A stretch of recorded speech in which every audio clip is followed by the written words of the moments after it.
I hate tomatoes, but what I can try to do is use them as fuel for my rocket. Tomatoes are mainly made up of water, sugar, and fibers. Sugar and fibers I might be able to turn into a propellant, but water is not very useful. So my first task was to dry the tomatoes, and first needed to crush them into a pulp, a task that I did with much pleasure.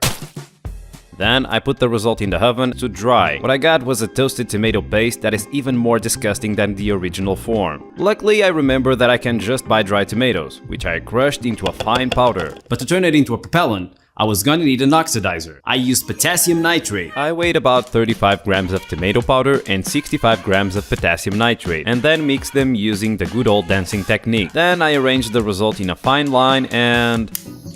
it's kind of working.